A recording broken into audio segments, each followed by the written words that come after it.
గుంటూరు జిల్లాలో మిర్చి ధరలు భారీగా పతనమయ్యాయి. గత ఏడాది 20,000 పలికిన క్వింటా మిర్చి 15,000 దాటడం లేదు అని రైతులు వాపోతున్నారు. ఇతర దేశాలకు ఎగుమతులు నిలిచిపోవడం, కోల్డ్ స్టోరేజీల్లో భారీగా నిల్వలు పేరుకుపోవడంతో వ్యాపారులు మిర్చి కొనుగోలుకు ఆసక్తి చూపడం లేదు. ఫలితంగా రైతులు భారీగా నష్టపోతున్న పరిస్థితి కనిపిస్తోంది.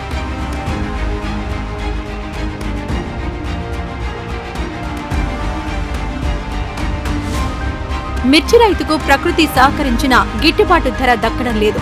దీంతో ఆసియాలోనే అతిపెద్ద మిర్చి యార్డ్ అయిన గుంటూరులో రైతన్న కన్నీరు కార్చుతున్నాడు.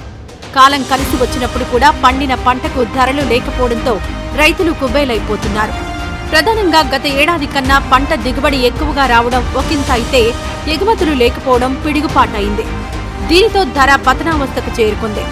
మరీ ముఖ్యంగా గతంలో ఉమ్మడి తెలుగు రాష్ట్రాలలో గుంటూరు, కృష్ణా, ప్రకాశం జిల్లాలలో మిర్చి పంట సాగు ఎక్కువగా ఉండేది. కానీ నేడు తెలంగాణ రాష్ట్రం ఖమ్మం జిల్లాలో మార్కెట్ యార్డు స్థాపించి ముఖ్యమైన పంటగా మిర్చికి ప్రాధాన్యం ఇవ్వడం గుంటూరులో పరిస్థితికి ఒక కారణంగా నిపుణులు చెబుతున్నారు. పంటను పండించే రైతుకు కూలీల రేట్లు విపరీతంగా పెరగడం, ఎరువుల ధరలు ఆకాశంలో ఉండడంతో పంటను పండించడానికి ఎక్కువ ఖర్చు చేయాల్సి వస్తోంది. పండిన పంటను మార్కెట్ యార్డులో అమ్ముకోవడానికి వస్తే ఇక్కడ కూడా కాటా రేట్లు, ముఠా కూలీ రేట్లు విపరీతంగా పెరిగిపోయాయని, ఎకరానికి ₹1,00,000 చొప్పున నష్టం వస్తుంది అని రైతన్న ఆవేదన చెందుతున్నాడు. నా పేరు వీరకృష్ణ, క్రోసూరు మండలం సార్. నేను 2 ఎకరాలు సార్కు వేశాను సార్. పోయినసారి సార్కు పంట వచ్చేసి 16,000, 17,000, 18,000 అమ్మాను సార్. ఈ సంవత్సరం వచ్చేసి 12,000 అంటున్నారు సార్. పోయినసారి దిగుబడి ఎకరాకి 40 క్వింటాలు వచ్చింది సార్. ఈసారి 20 కంటే మించేటట్లేదు సార్. మనం పురుగు మందు దగ్గరికి వెళ్తేనో ఒక్కొక్క లీటర్ బుడ్ వచ్చేసి 2,000 అంటున్నారు, 2,500 అంటున్నారు సార్. ఇక్కడికి వస్తేనో సరైన మద్దతు ధర లేదు. ఏం సార్ పోయినసారి ఇలా అమ్మాం కదా సార్ అంటే ఎక్స్పోర్ట్ లేదా అంటున్నారు సార్. ఇప్పుడు ప్రతి దానికి మన కూలీలు కూడా వాళ్ళు 500 ఇస్తేనే మేము కూలీకి వస్తాము, లేదా మాకు గిట్టుబాటు కాదన్నారు. కానీ రైతు మాత్రం గిట్టుబాటు అయినా కాపే సార్ అమ్ముకోవాల్సి వస్తుంది సార్. దీని మీద సెంట్రల్ గవర్నమెంట్, మన స్టేట్ గవర్నమెంట్ చొరవ తీసుకొని మన రైతులను మనకు ముందు ఫ్యూచర్లో వ్యవసాయం చేసుకోవాలంటే సరైన గిట్టుబాటు ధర కల్పించాలని మోడీ గారికి, చంద్రబాబు గారికి కోరుకున్నాం సార్. అలా ప్రతిదానికి మన రైతులైనా సరే, బుడ్డైనా సరే వాళ్ళు చెప్పిన రేటు మేము తీసుకున్నాం సార్. ఎక్కడికి వస్తే మాత్రం వాళ్ళు చెప్పినట్టు మేము అమ్ముకొస్తుంది. ఎక్కడ జరిగిన రైతుకి అన్యాయం జరుగుతుంది సార్. ఇక్కడికి వస్తే మచ్చుకాయలు అంటున్నారు, అవి అంటున్నారు, ఇవి అంటున్నారు సార్. ఇకపోతే ఇప్పుడు వచ్చేసి పోయినసారి 40 గంటలు దిగుబడి వస్తే 20,000 అన్నారు ఎకరా వచ్చేసి తేజ. ఈసారి మాత్రం 14,000-15,000 అంటున్నారు సార్.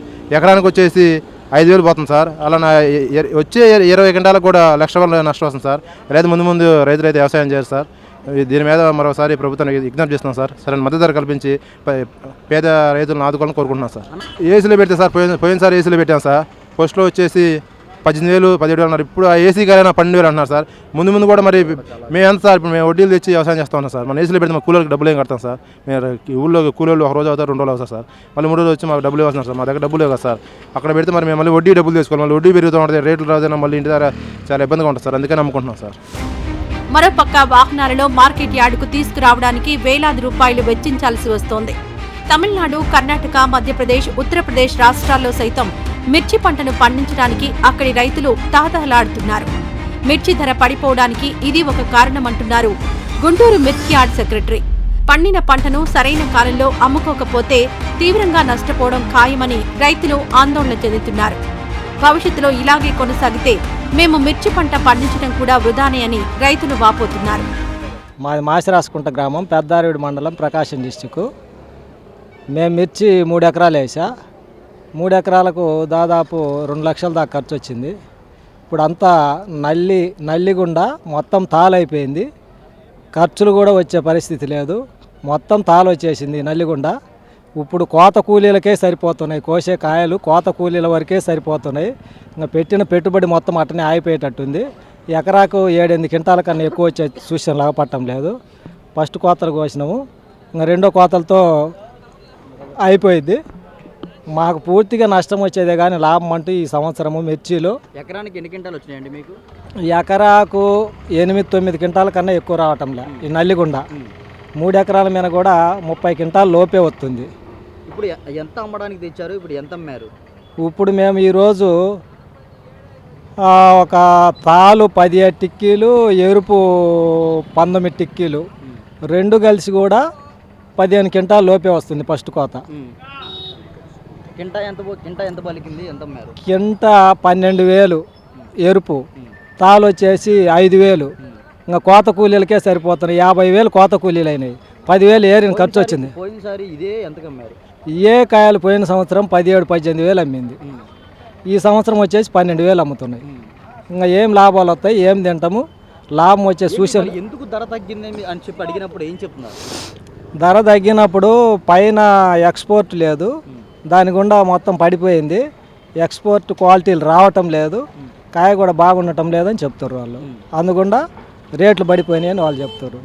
కాబట్టి పూర్తిగా నష్టమే రైతుకి ఈ సంవత్సరము. లాభాలు వచ్చే సూచనలు అనేది లేనే లేదు. ఇలా రేటు పడిపోవడం గతంలో ఎప్పుడైనా ఉందా?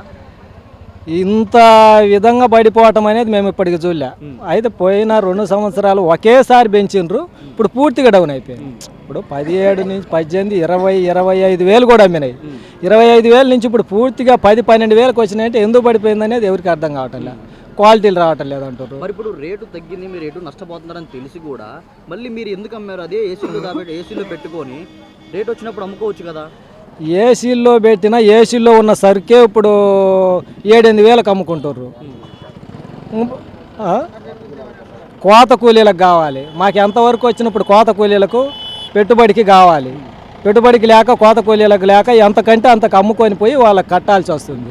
ఇంకా మేము ఎక్కడ ఏసీలలో పెడతాము, ఎక్కడ తట్టుకోగలుగుతాం రైతు? మరి దీనికి పరిష్కారం ఏంటి? మరి మీరు మీకు గిట్టుబాటు ధర కల్పించాలంటే ఏంటి? గిట్టుబాటు ధర కల్పించాలంటే మరి దీన్ని ప్రభుత్వాలు దలుచుకొని ఏదన్నా కల్పిస్తే రైతు బాగుపడతాడు. లేకుంటే రైతు ఇంకా తట్టుకోలేడు, మిర్చి పండించలేడు. ఇంకా పూర్తిగా మిర్చి అనేది మానేసే అవకాశం వచ్చేసింది. ఇప్పుడు పండించలేడు కూడా మిర్చి ఈ ఖర్చు. భవిష్యత్తులో ఈ రేట్లుంటే మిర్చి అనేది పూర్తిగా తగ్గించేస్తారు, పండించలేరు. ఇప్పుడు ఈ తెగుళ్ళు గుండా, నల్లి గుండా ఏ మందులు కొట్టినా కూడా ఆగటంలే. ఒక్కో బుడ్డి వచ్చేసి 2,000-1,500 బుడ్డి పెట్టి కొట్టాలంటే కొట్టలేడు. ఇది అయ్యే పని కాదు, పండించలేడు మిర్చి.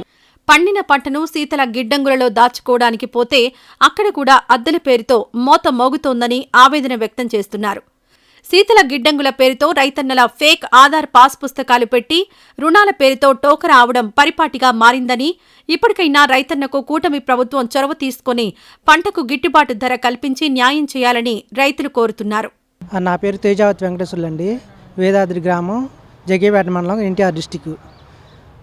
మేము మిర్చి 2 ఎకరాలు వేసానండి. అయితే కొంత వరకు విల్ట్ వచ్చి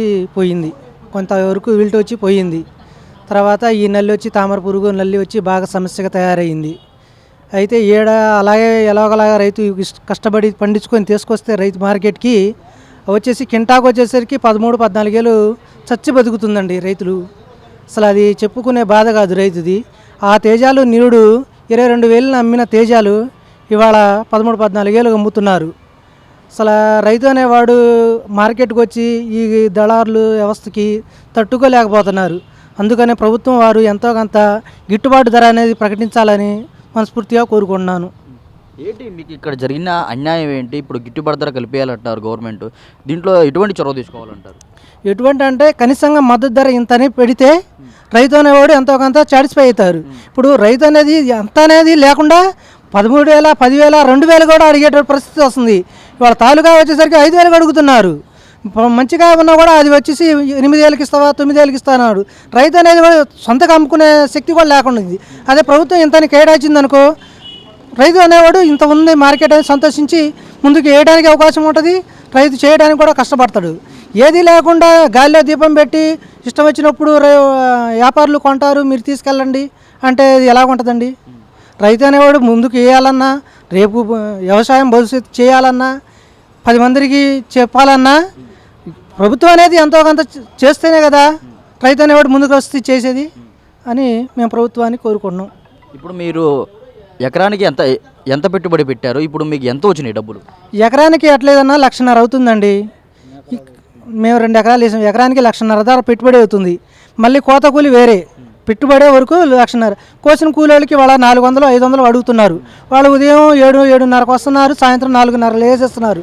వాళ్ళు మహాకు వస్తే రోజుకు వచ్చేసి 10 కేజీలకు వస్తారు. వెండికాయ, పచ్చికాయ అంటే కాకుండా వెండికాయ 10 కేజీలకు వస్తారు. అలాంటిది వాళ్ళకి 400-500 కూలిచ్చి మన మార్కెట్కి వచ్చేసరికి 5-6 వేలకి కింటా అమ్మితే ఇక రైతుకి ఏం గిట్టుబాటు అవుతుందండి? మీకు మొత్తం ఎంత అయింది పెట్టుబడి? మొత్తం కూలీలతో కలిపి ఎంత అయింది? ఇప్పుడు మీకు ఎంత వచ్చింది అమ్మితే, పంట అమ్మితే? మాకు కూలీలతో కలిపి మొత్తం ఇప్పటికి నాకు 10 క్వింటాలు తెగిందండి ఎకరానికి. ఏదో భగవంతుడు ప్రకృతి సహకరించి 10 క్వింటాలు తెగింది. 2 ఎకరాలకి 2 ఎకరాల మీద 10 క్వింటాలు తెగింది. అయితే ఏడుకు పెట్టుబడి మొత్తం కలుపుకుంటే ఇప్పటికి 2 ఎకరాల మీద 3.5-4 లక్షల దాకా అయినాయి కూలోళ్ళని కలుపుకొని. ఏడుకు వచ్చేసరికి ఇవాళ 13,000 అమ్మా. 10 క్వింటాలకి 13 2 లక్షలు, 1,30,000 వచ్చినాయి. మరి కూలోళ్ళకి ఏమి ఇవ్వాలి, మందులు కొట్లోళ్ళకి ఏమి ఇవ్వాలి, వ్యవసాయం చేసిన రైతుకి, ట్రాక్టర్కి, కూలోళ్ళకి, కలుపు తీసిన వాళ్ళకి, కోసిన వాళ్ళకి, రైతుకి లేచిన కాడ నుంచి రైతు మొక్క పీకిన కాడ నుంచి మొక్క మళ్ళీ పీకేదాకా రైతు చేయలేనే ఉంటాడు. మరి అతనికి ఏం గిట్టుతుంది, ఏం చేయాలి, అతను ఏం తినాలి? అందుకని ప్రభుత్వం అనేది ఎంతో కొంత మద్దతు ధర అని ప్రకటిస్తే రైతు ఎంతో కొంత సాటిస్ఫై ముందుకు పైరు చేయడానికి ముందుకు వస్తాడని నా ఆలోచన. ఇప్పుడు అమ్ముకోకుండా ఏసీలో పెట్టుకుంటారు కదా, మరి ఏసీలో పెట్టుకోవచ్చు కదా. నిరుడు వేస్తే అదే పరిస్థితులు 22,000 అమ్మినప్పుడు రైతులు చేసిన తప్పదే. ఇవాళ మళ్ళీ ఇంకా దారుణంగా పడిపోతే ఇంకా రైతు ఇంకా ఏం చేయగలుగుతాడు? ఏసీలు ఖర్చు కట్టగలుగుతాడా, లేకుంటే కూలీలకు డబ్బులు కట్టగలుగుతాడా, మందు కట్టలో ఖర్చులు ఇవ్వగలుగుతాడా? మందులు తెస్తేనే మందులేమో ఇవాళ మందు కట్టలు కూడా విపరీతంగా రేట్లు పెరిగిపోయినాయి. అంతకుముందు 13,000-1400 ఉన్న మంద కట్ట ఇవాళ 1,800-2,000 అవుతుంది. ఇంకా ఏసీలో పెట్టుకొని రైతు ఏం చేయగలుగుతాడు? ఈ వీడియో నచ్చితే లైక్ చేయండి. అలాగే మా ఛానల్ ని ఫస్ట్ టైం కనుక చూస్తున్నట్టయితే ఇప్పుడే సబ్స్క్రైబ్ చేసుకుని పక్కనే ఉన్న గంట సింబల్ ని యాక్టివేట్ చేసుకోండి. అప్పుడే మేము పెట్టే ప్రతి వీడియో మీకు నోటిఫికేషన్ గా వస్తుంది. అలాగే ఈ వీడియో పూర్తిగా చూసినందుకు ధన్యవాదాలు.